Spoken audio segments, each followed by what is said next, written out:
Hey guys, and welcome back to another video. In this video I'm going through the St Kilda demolition job on Richmond. I feel like this is going to be a common trend with Richmond games this year, that they're going to get beat down.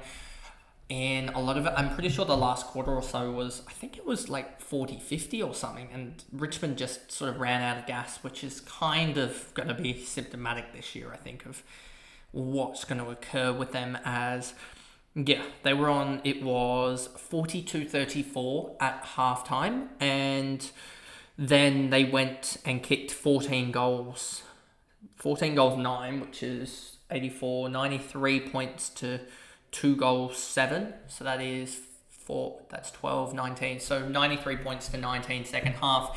And the last quarter was just bad. It was 8 goals 4, 52 points to 1 goal 4, 10, so 52 to 10 in the second half is pretty bad.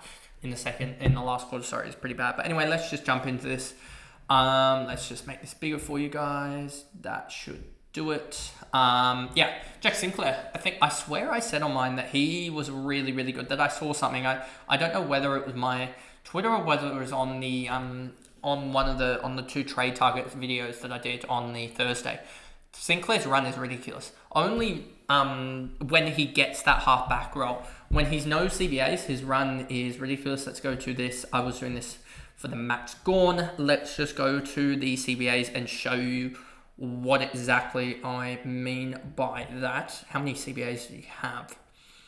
Sinclair, 0% CBAs. This is a really good thing to see. Really, really good thing to see that Zach Jones is getting CBAs. Hugo Garcia is getting CBAs. But then you have Windhager and Macrae getting huge CBAs. Obviously, Harry Boyd's going to be up there because he's would be a lone ruckman.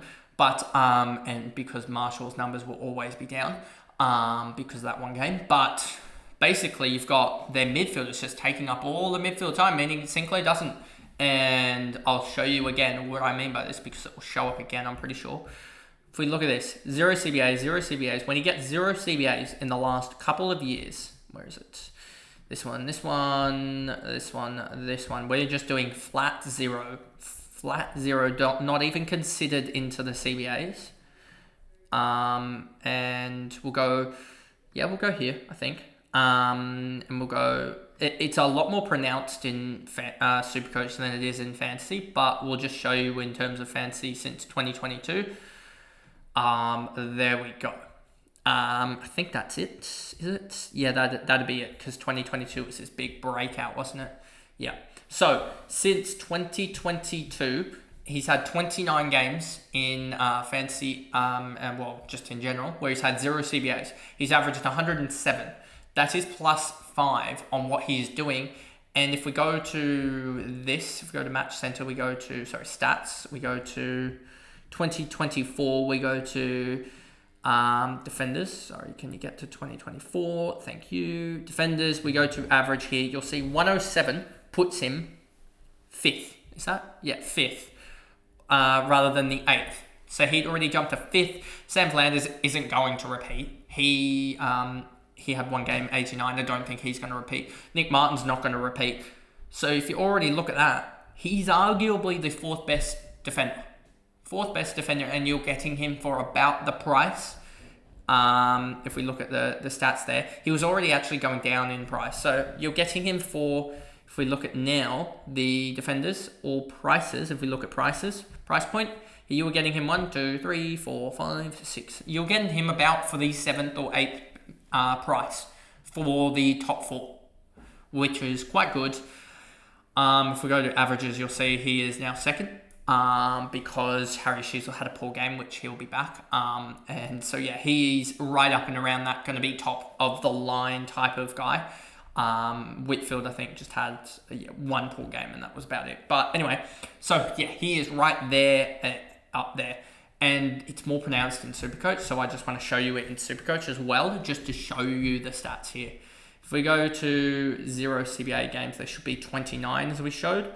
And I know that is right, because there was 28 before yesterday's game. So let's just go to here, and you'll see that it's a lot more, I think, dramatic, because his ball use, I think, dramatically improves his His disposal efficiency improves. It's a 119.6, which is plus 10. Plus 10 on what he was last year. If we go to here, go to players, and we go to past seasons, 2024. If we go to averages, we go to defenders. Where is defenders here? A 119 he goes from 7th at a 109 to first. He goes first in Supercoach for defenders. And that would be, in the end, he would be roughly 4th or 5th. He'd be going up what Sherry was going at last year. If you put him, where is it? Is it here? Did we say 119.9? 119.6. So he'd be just behind Cherry by like one hit out to it fancies or something like that. But yeah, that is absolutely ridiculous that improves so much in that time span. Because basically, if you look at it, he's got I think it's 3 sub 100 scores in Supercoach in that 29 games. So he's got 26 tons. I swear I brought it up somewhere, but definitely that would be a huge talking point and a huge guy that I want to jump onto in Supercoach, because if we just look at it, if I can just do this, Sinclair's going to be, what's he going to be at? Let's just quickly do a double check, because he is going to be pricey.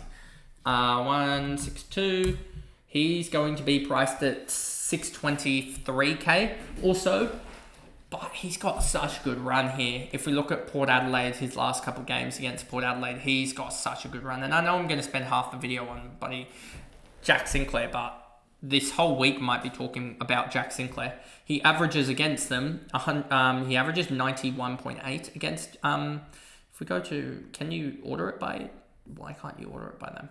Anyway, let's go to Port Adelaide here and just see. So last time out against Port Adelaide, though times that he hasn't actually had CBAs against Port Adelaide has actually been his worst, but you can just see his last 3 against Port Adelaide, and this was a 10% CBA, which is kind of also a really good stat to look at as well when he does go sub like 15% CBAs. When he's not really involved in the CBAs either, is when he does do really well. He's averaging 121.7. And if we do that for Supercoach as well, Fantasy, I think you'll see something here as well. If we go to Port Adelaide, where is Port? Third here, 84.4. If we go here, you'll see 130, look at that, 120.7 in Fantasy as well. So he's going to be a major trade-in. And then after that, not only does he have Port, he's got GWS, Western Bulldogs, and Brisbane. GWS, I think he might have struggled against, but let's just do it for the sake of it. GWS, he has struggled against them recently, but he has a 74 against them, and then still this, still that. When he doesn't really get involved in CBAs, he's still good. So he's got that. Who were the other games? Western Bulldogs, I wouldn't be surprised if Western Bulldogs actually struggled against. Yeah. Still, last 4 games against the Bulldogs in the last couple of years, he's averaged 105.3. That's crazy. And a lot of them 0 CBAs or near enough around 0 CBAs. So it just shows to me, and a lot of the time he struggled early in his career to score. So you see this fancy against Western Bulldogs for a 69.1. If we actually just remove the sub game that he had against them, I'm pretty sure that just goes up to around 75 already. So yeah, he's got a really good run, if it wasn't obvious. Brisbane, let's just do one last check with Brisbane. Brisbane, he's up here at an 84.3, and he's also had a sub-out game. I know that these he's got CBA roles in them, but look at this against Brisbane. And since 2022, he's averaged 110 in 6 games. Remove these high CBA games, still a 99.5 in fantasy, which that's only 9 or 8 off his average in general, and Brisbane's a tough team. So it just shows to me that he's the obvious pick, and obviously that means he's going to flop this week. Because that's how it's going.